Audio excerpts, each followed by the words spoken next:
और किसी ने अपने पास होकर भागते हुए देवताओं को पकड़ लिया। मणिमान ने भृगु ऋषि को बांध लिया, वीरभद्र ने प्रजापति दक्ष को कैद कर लिया तथा चंडीस ने पूसा को और नंदीश्वर ने भग देवता को पकड़ लिया। इस तरीके से वह सब उनको पकड़ लेते हैं। भगवान शंकर के पार्षदों की भयंकर लीला देखकर तथा उनके कंकड़ पत्थरों की मार से बहुत तंग आकर वहाँ जितने ऋतु सदस्य और देवता लोग थे ये सब कहाँ से कहाँ जहाँ भागने लगे। रघु जी हाथ में श्रुवा लिया हवन कर रहे थे। वीरभद्र ने उनकी डाली मूछ नोच ली, क्योंकि उन्होंने प्रजापतियों की सभा में मूछें ऐरते हुए महादेव जी का उपहास किया था। उन्होंने क्रोध में भरकर भग देवता को प्रतिरोध पटक दिया और उसकी आंखें निकाल दी, क्योंकि जब दक्ष देव सभा में श्री महादेव जी को बुरा भला कहते हैं, जो साप दे रहे थे, उस समय इन्होंने दक्ष को सैन देकर उकसाया था। इसके पश्चात जैसे अनिरुद्ध के विवाह के समय बलराम जी ने कलिंगराज के दांत उखाड़े थे, उसी प्रकार उन्होंने पूसा के दांत तोड़ दिए, क्योंकि पूसा जो थे उस समय हंस रहे थे जब प्रजापति भोलेनाथ बाबा को अपमानित कर रहे थे।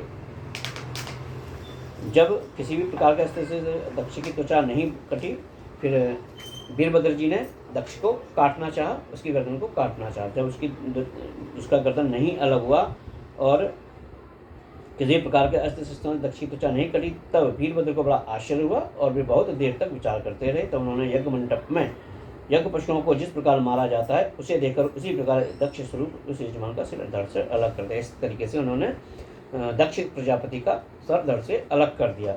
इस प्रकार 5वां अध्याय चतुर्थ स्कंद का समाप्त होता है। तत्पश्चात यज्ञ विध्वंस हो जाता है। सभी देवता ब्रह्मा जी के पास जाते हैं और उनसे यह सारा वृत्तांत सुनाते हैं। क्योंकि भगवान ब्रह्मा जी और विष्णु भगवान को ये सब पता था, इसलिए ही दोनों उस यज्ञ में उपस्थित नहीं हुए थे। सारा वृत्तांत सुनने के बाद में ब्रह्मा जी कहते हैं कि पुत्रों, आप चिंता न करो, भोलेनाथ बाबा बहुत सरल स्वभाव हैं और वो ज़्यादा देर तक गुस्सा क्रोध नहीं रहने वाले हैं, इसलिए आप उनको पास जाओ और उनको आप मनाओ। आप कैलाशपुरी को जाइए और वहाँ जाकर उनका सत्कार कीजिए और उनको अपने यज्ञ में बुलाने का प्रयत्न कीजिए। वो कैलाश पर्वत जो था बहुत रमणीय था। वहाँ पर नाना प्रकार की सुगंधियाँ रहती थी, फूल पुष्प, हर तरीके के फल थे, सरोवर थे। वहाँ किन्नर, गंधर्व और अप्सराएं आदि सदा बने रहते थे। उनमें मणिमय शिखर हैं जो नाना प्रकार दांतों से रंग बिरंगे प्रतीत होते हैं। वह सब और मोरों के शोर, मदांध, भ्रमरों के गुजार, मुंजरों को कुंकू ध्वनि तथा अनन्यान पक्षियों के कलरव से गुंजाता। उसके कवच अपनी ऊंची ऊंची डालियों को हिला डुलाकर मानो पक्षियों को बुलाते रहते हैं तथा हाथियों के चलने फिरने के कारण वह कैलाश स्वयं चलता हुआ था। झरनों की कलकल ध्वनि से बातचीत करता हुआ सा जान पड़ता है।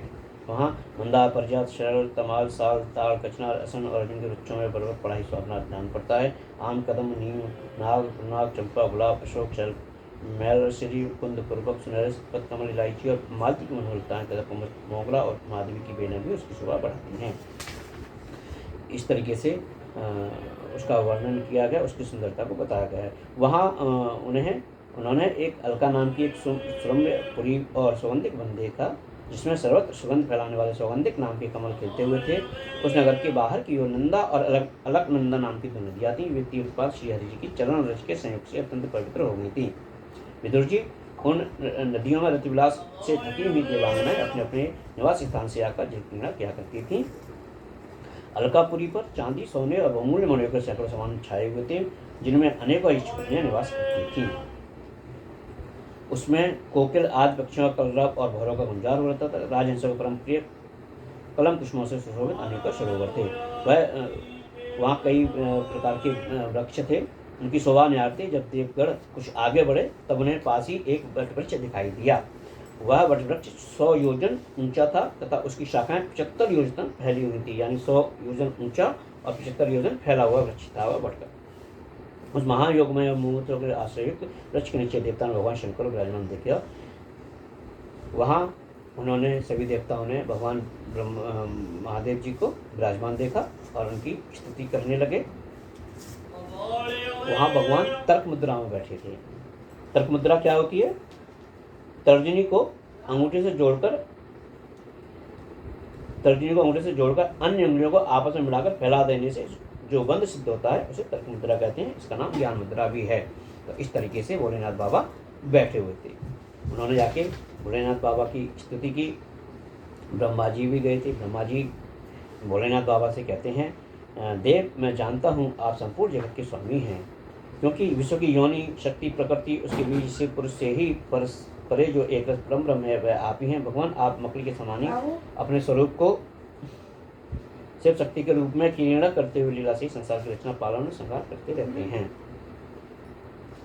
ब्रह्मा जी कहते हैं, जाने त्वामीशं विश्वस्य जगतो योनि बीजयो शक्ति शिवस्य च परम यत् ब्रह्म निरंतरम तमेव भगवन्नैतच्छक्त्यो सतरूपयो विध्वंसते पास्यस्य पूर्णकटो यथा। जो लोग वेद बुद्धि होने के कारण कर्मों में ही आसक्त हैं, जिनकी नियत अच्छी नहीं है, दूसरों की उन्नति देखकर जिनका चित्त रात दिन कुड़ार करता है और जो मर्म वेदी अज्ञानी से दूसरों को चित्त दुखाया करते हैं, आप जैसे महापुरुषों के लिए उन्हें भी मारना उचित नहीं है, क्योंकि वे बेचारे तो विधाता के ही मारे हुए हैं। देवादेव भगवान कमलनाभ की प्रबल माया से मोहित हो जाने के कारण यदि किसी पुरुष की कभी किसी स्थान में वेद बुद्धि होती है तो भी साधु पुरुष अपने पर दुख कातर स्वभाव के कारण उन पर कृपा ही करते हैं। देववंश जो कुछ हो जाता है वे उसे रोकने का प्रयत्न नहीं करते। प्रभु, आप सर्वज्ञ हैं। परम पुरुष भगवान की दुष्टर माया ने आपकी बुद्धि का स्पर्श भी नहीं किया है, अतः जिनका चित्त उसके वशीभूत होकर कर्म मार्ग में आसक्त हो रहा है, उसके द्वारा अपराध बन जाए तो अभी उन पर आपको कृपा ही करनी चाहिए। इस तरीके से भगवान ब्रह्मा जी भोलेनाथ बाबा से प्रार्थना करते हैं, उनसे विनय करते हैं कि आप सर्वत्र हैं, सर्वज्ञ हैं, ये दुनिया आपकी ही बनाई हुई है। जैसे मकड़ी अपना जाला बनाती है और उसी में अपना भ्रमण करती रहती है, वैसे ही ये जगत भी आपने ही बना हुआ है और आप इसमें भ्रमण करते हैं। आप इसका विनाश करते हैं, आप इसके प्रत्येक कारण है, आप इसके पालन पोषण के कारण है।